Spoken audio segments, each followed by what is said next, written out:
Kwa jina la Baba na Mwana na Roho Mtakatifu. Bwana awe nanyi. Awe pia.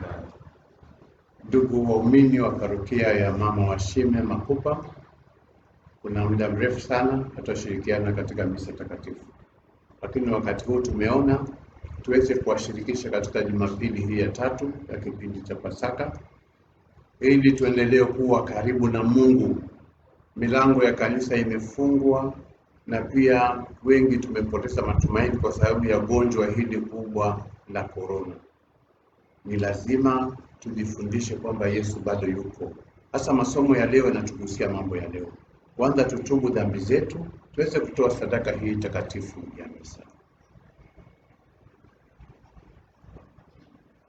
Na kuungamia Mungu Mwenyezi, nanyi ndugu zangu, kwani nimekosa mno kwa mawazo, kwa maneno na kwa vitendo. Na kutimiza wajibu, nimekosa mimi, nimekosa sana. Ndio maana naomba Maria mwenyewe, Bikira daima, malaika na watakatifu wote, nanyi ndugu zangu, niombeeni kwa Bwana. Mungu Mwenyezi atuhurumie, atusamehe dhambi zetu, atufikishe kwenye uzima wa milele. Bwana utuhurumie. Kristo utuhurumie. Bwana utuhurumie. Utukufu kwa Mungu juu na amani duniani kwa watu wenye mapenzi mema. Tunakusifu, tunakuheshimu, tunakuabudu, tunakutukuza. Tunakushukuru kwa ajili ya utukufu wako mkuu. Bwana Mungu, Mfalme wa mbinguni, Mungu Baba Mwenyezi. Bwana Yesu Kristo, mwana wa pekee. Bwana Mungu, mwana kondoo wa Mungu, mwana wa Baba, mwenye kuondoa dhambi za dunia, utuhurumie. Ewe mwenye kuondoa dhambi za dunia, pokea ombi letu. Ewe mwenye kuketi kuume kwa Baba, utuhurumie. Kwa kuwa ndio uliye peke yako mtakatifu, peke yako Bwana, peke yako mkuu Yesu Kristo, pamoja na Roho Mtakatifu, katika utukufu wa Mungu Baba. Amina. Sasa tuombe.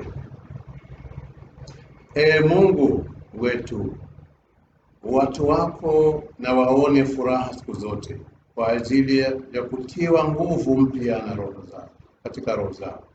Kwa vile sasa wanafurahi kwa kurudishiwa ile heshima ya kuwa wana wa Mungu, waitazamie ile siku ya kufufuka kwao, wakitumaini kupewa pongezi. Tunaomba hayo kwa njia ya Bwana wetu Yesu Kristo mwanao, anayeishi na kutawala nawe katika umoja wa Roho Mtakatifu, Mungu daima na milele. Katika masomo ya leo tutachukua vile tumemuongozo ambao nimewapatia hapa. Mengine kama somo la kwanza na la pili nitakupatia, alafu utasoma kule nyumbani pale ulipo, sababu ya muda tulionao. Wazo la siku ya leo ni kuwa walimtambua Yesu katika neno lake alipowafunulia maandiko matakatifu, na alikuwa hajamuelewa na kumega mkate. Na walipomtambua hivyo, akawarudishia matumaini kwamba Mwokozi yupo, Masihi yupo, anaishi na wao katika safari yao, katika maisha yao. Haya masomo yenyewe ya mwaka A Pasaka katika Jumapili ya tatu. Somo la kwanza linatoka Matendo ya Mitume mlango wa 2 mstari wa 14 kuruka mstari wa 22 mpaka 28. Kisha somo la pili linatoka Petro wa kwanza mlango wa kwanza mstari wa 13 mpaka 21. Na Injili ni ya Luka 24 mstari wa 13 hadi 35. Katika somo la kwanza kwa ufupi, ambapo ni Matendo ya Mitume, Petro anazungumza. Anasema katika Wakristo, katika maisha yetu ya kila siku tuyageuze maisha yetu yamwelekee Kristo, yafanane na Kristo, yamtegemee Kristo. Manake sisi ni Wakristo. Na katika hilo somo la pili, Petro tena huyo anazungumza. Katika somo leo nimwambia Petro wa kwanza mlango wa kwanza mstari wa 17 mpaka 21, nasema tuishi katika nidhamu ya Kikristo. Wakristo wana nidhamu yao ya pekee kabisa, ambapo wakionyesha tabia hizo, waking'ang'ana hizo tabia kuziingia maishani mwao, Ukristo unaonekana katika matendo na maneno katika maisha yao popote walipo. Alafu katika Injili hiyo ya Luka Yesu anasisitiza sana pale. Yesu Kristo ni Bwana, yani mtawala wa maisha yetu. Yuko jana, leo na kesho. Na hakuna haja ya kuwa na mashaka kama wale wawili waliokuwa wanaenda Emau na wakawa na mashaka, wanatoroka wenzao, wanarudi maisha yao ya kawaida, lakini wamevunjika moyo. Sasa ingawa Bwana wetu Yesu Kristo hayupo nasi leo kwa kuonekana, tunaweza kumgusa ama tuweze kusikia sauti yake tukiongea, anapatikana, anaonekana, tunakutana naye kwa njia tatu. Na hizi ndio njia ambazo nilikuwa nataka masomo ya leo katika Injili. Ukisoma hiyo Injili ambayo nimekupatia hapo, ni ndefu kidogo, utaisoma, nimeshakupatia pale nyumbani. Mambo haya matatu yamedhihirishwa katika somo la Injili, na pia anapatikana katika yale masomo mengine. Anapatikana kwanza katika pamoja nasi katika neno lake. Wale wafuasi wake wawili walipokuwa wametoroka, wamesikia kwamba Yesu ameuawa na watu wabaya, wamemtesa, wamemuua, wamevunjika moyo, wametoroka kwa wenzao, kikundi cha wenzao, wameenda sasa, wanaenda mahali panaitwa Emau. Jerusalem ni kama kilomita wanasema sasa kutembea masaa mawili, lakini hapo mahali hapajulikani. Mmoja anaitwa Kleopa. Injili huyu Kleopa ni jamaa yake Yusufu, mumewe Mariamu, baba mlishi wa Yesu. Lakini yule mwingine hakutajwa jina lake kabisa. Kwa hilo jina limewachwa ili liwe jina langu na lako. Kwa maana sisi hata sisi katika safari yetu tunavunjika moyo. Na hasa wakati huu tulio nao sasa tumevunjika moyo kwa sababu tunaandamwa na mambo ya hili gonjwa la corona. Kuna mambo ya nzige, kuna mambo ya mafuriko yanabeba watu, kuna mambo pia vyakula tutapata wapi, tuna mambo milango imefungwa, tuko ndani kwa ndani, quarantine tuko ndani. Kuna mambo pia ambayo yanatuandama, kazi zetu, uchumi wetu utakuwa namna gani? Asiye kuwa na Kristo karibu, yule ambaye jina halitajwi, utajikuta wewe na mimi tuko pale, ile jina halijatajwa, ni mimi na wewe tuko na yule Kleopa. Kleopa ametajwa, lakini mimi na wewe hatujatajwa, lakini anatuandama hayo. Tufanye nini sasa? Tafakari yangu ya leo ingependa tuone kwamba Yesu katika neno lake, tunaposikiza neno lake tunasikia kwamba yeye anaongea na sisi. Tutakaposoma masomo ya leo hayo matatu nimekupatia, usikie Yesu anazungumza na wewe. Yuko karibu na wewe, anakutia moyo. Na katika Injili amefufuka na hawezi kutuacha katika janga lolote, katika tabu zozote. Kama una imani, atatuongoza, atatuwezesha. La pili, tuko pamoja na Yesu katika karamu yake. Walipomkaribisha kwa ukarimu, wakasema, karibu, usiku ama jioni inaingia, jua limekutwa pale, njoo kwetu. Wakaingia, na katika chakula cha jioni wakila na wao, akamega mkate. Ndio wakamtambua kwamba ni yeye. Ana njia ya pekee ya kumega ule mkate na kuwapatia. Kuna upendo ndani, na ni mwili wake na damu yake anawapatia wale wanywe. Wakafunguka macho. Na walipofunguka macho wakasema, hata neno alikuwa anatuhubiria pale njiani, atufunulia manabii walisema nini, maandiko matakatifu yalisema nini kuhusu yeye. Tuliwaka moto moyoni, neno liliwasha moto, ule uoga ukachoma na ule moto wa neno. Na wewe pia unaposoma neno la Mungu lichome uoga, kukata matumaini maishani kwamba Yesu yuko. Hakuna janga lolote na pingamizi yote maishani mwetu ambayo itashinda Mwenyezi Mungu. Mwenyezi Mungu anaweza yote, hasa tunatiana moyo katika jambo hili. Ya tatu ambao hata wakati huu lazima tuitimize ni kwamba yuko pamoja nasi katika utume wake. Tunapotangaza neno lake, yuko pamoja na sisi. Tunapotangaza neno lake, yuko pamoja na sisi. na tunaomba tuendelee kutangaza neno lake hata wakati huu wa majanga haya yote.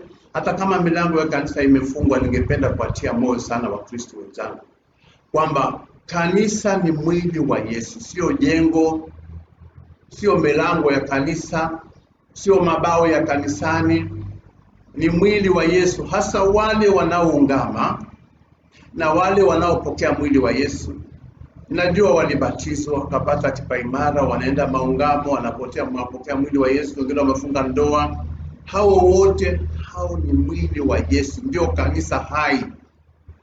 Na pale ulipo usikose kuwa hai katika kutumainia Mwenyezi Mungu, katika imani yako na katika upendo wako. Usichoke kutenda mema, usichoke kusali, usichoke kusoma neno, usichoke kutiana moyo na wenzako, kutiana moyo. Msivunjike moyo kama wale wanaenda Emau wanafikiri Mungu sasa ahadi zake zilikuwa za uongo, Yesu hakuja, tunadanganywa.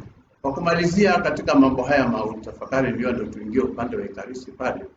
Wanafunzi wa Yesu pale njiani wanatufunza nini kwenda Emau?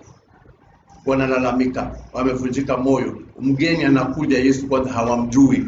Alafu wanashtuka anapowauliza, mnazungumza nini? Kwani wewe ndiye mgeni hapa? Hujui yaliyotokea kule, vile walivyomtesa mtu wa Mungu, mtu asiyekuwa na hatia. Kumbe hawaje kumuona kwamba ni Yesu anaongea naye. Na hayo ndio ambayo yatatupata katika majanga yanayotupitia sasa hivi. Gonjwa ambalo halijulikani limetoka wapi, ndio limekuja kwa nini, na tiba yake ni nini.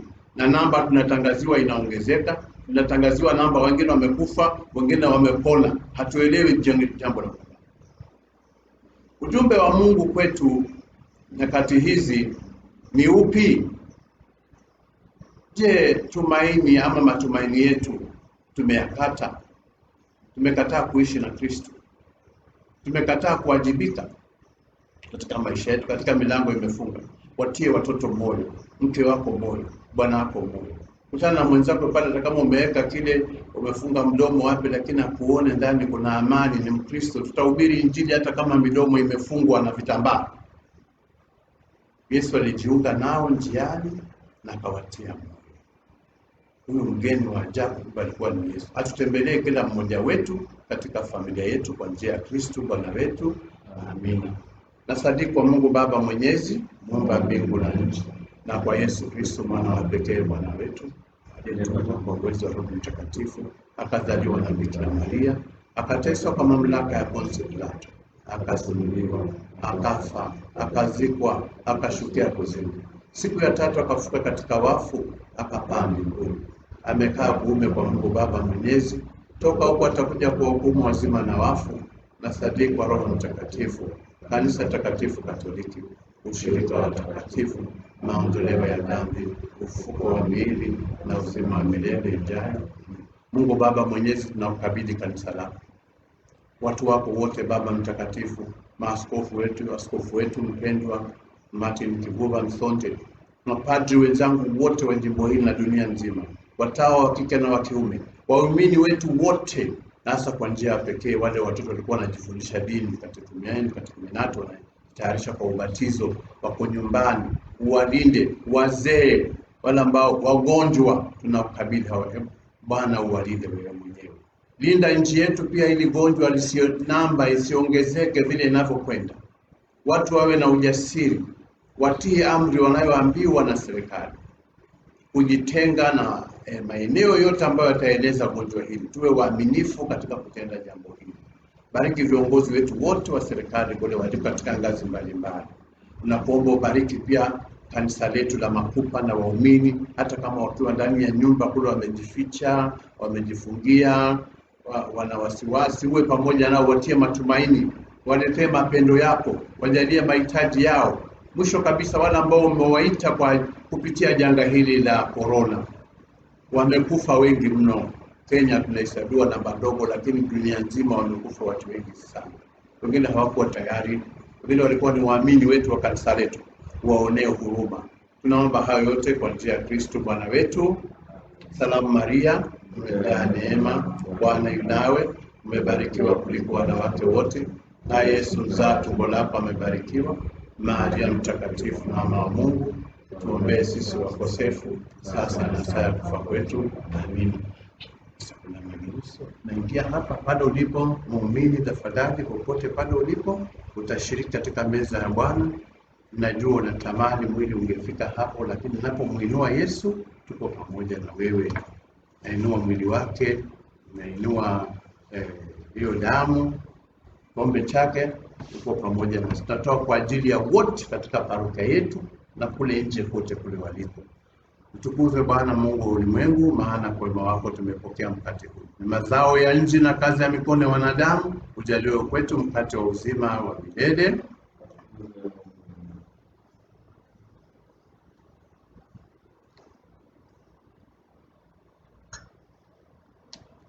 Changanya maji na damu yako, ujaliwe kushiriki mwili wako, wewe ndiye ukashiriki na damu yetu. Utukuze Bwana Mungu wa ulimwengu, maana kwa wema wako tumepokea divai hii, tunda la mzabibu na kazi ya mikono ya wanadamu, ujaliwe kwetu kinywaji cha Roho. Tunashukuru Mungu wangu zangu zote Mungu.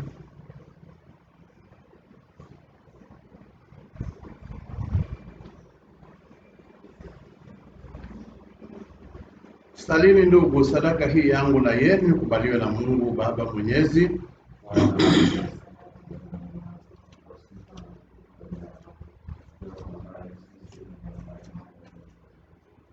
Bwana, tunakuomba upokee dhabihu za kanisa lako linalofanya shangwe, na kama ulivyolifanya lifurahi sana sasa, ulijalie pia furaha ya milele. Tunaomba hayo kwa njia ya Kristo Bwana wetu. Bwana awe nanyi, inueni mioyo. Tumshukuru Bwana Mungu wetu. Kweli ni vema na haki tukutukuze kila wakati Bwana, lakini hasa wakati huu kwa shangwe kubwa zaidi, kwa kuwa Kristo Pasaka wetu ametolewa sadaka. Yeye hachoki kujitoa sadaka kwa ajili yetu, tena anatutetea siku zote mbele yako. Yeye ndiye sadaka asiyekufa, ndiye kafara iliyo hai siku zote. Na kwa sababu hiyo watu wote wanaitukuza sikukuu ya Pasaka kwa furaha kubwa popote duniani, nao malaika wote wa mbinguni wanaimba wimbo wa kutukuza wakisema bila mwisho, mtakatifu mtakatifu mtakatifu Bwana Mungu wa majeshi, mbingu na dunia zimejaa utukufu wako. Hosana mbinguni, barikiwa anayekuja kwa jina la Bwana. Bwana kweli mtakatifu na chemchemi ya utakatifu wote, tunakusihi usitakaze kwa nguvu ya Roho wako dhabihu hizi, ili ziwe kwetu mwili na damu ya Bwana wetu Yesu Kristo. Yeye alipojitoa kwa hiari yake ateswa, atoa mkate, akashukuru, akaumega, akawapa wafuasi wake akisema, twaeni mle wote, huu ndio mwili wangu utakaotolewa kwa ajili yenu.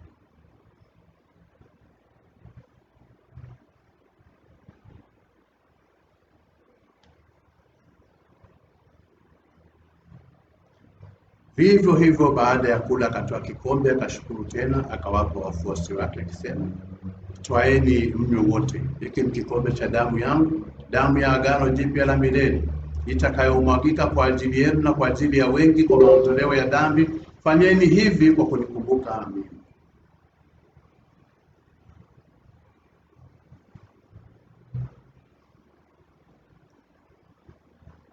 Hili ni fumbo la imani. Kristo alikufa, Kristo alifufuka. Kwa hiyo Bwana, tunapokumbuka kufa na kufufuka kwa mwanao, tunakutolea mkate wa uzima na kikombe cha wokovu. Tunakushukuru kwa kuwa umejalia tusimame mbele yako na kutumikia. Tunaomba kwa unyenyekevu Roho Mtakatifu fanye tuwe jamaa moja tunaoshiriki mwili na damu yake Kristo.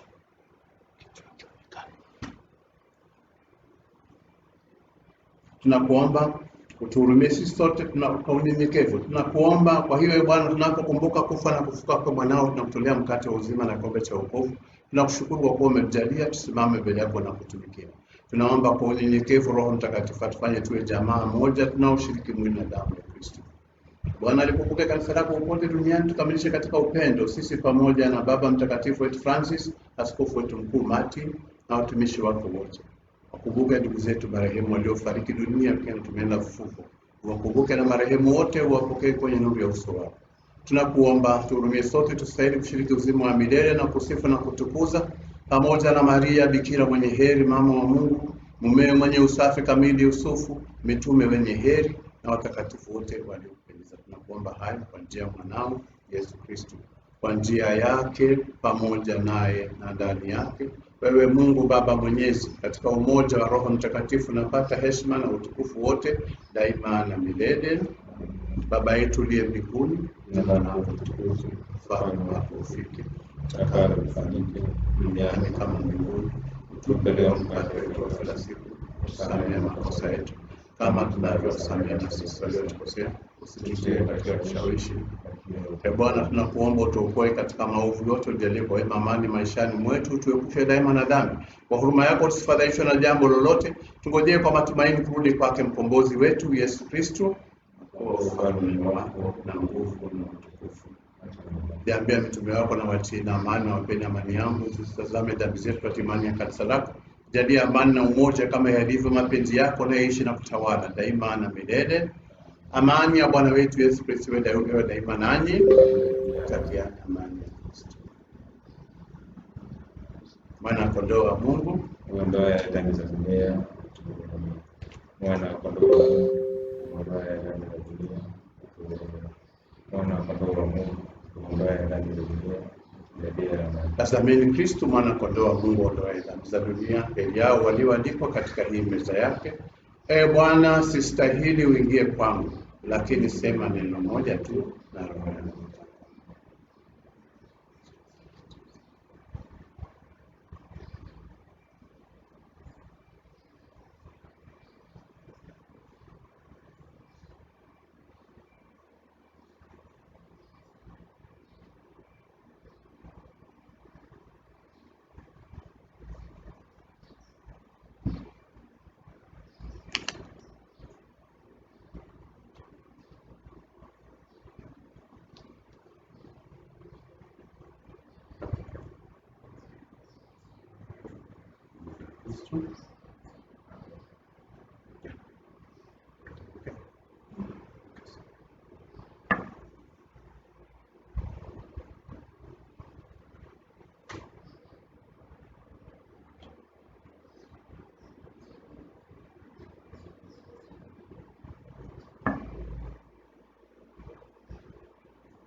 Tuombe.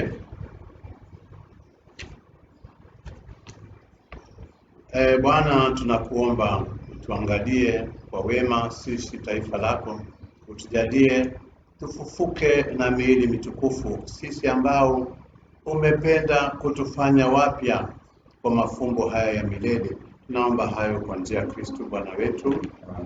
Bwana awe nanyi, bariki Mungu Mwenyezi Baba, Mwana na Roho Mtakatifu. Nendeni na amani, misa yetu imekwisha. Haleluya, haleluya. Shukuru Mungu. Haleluya, haleluya.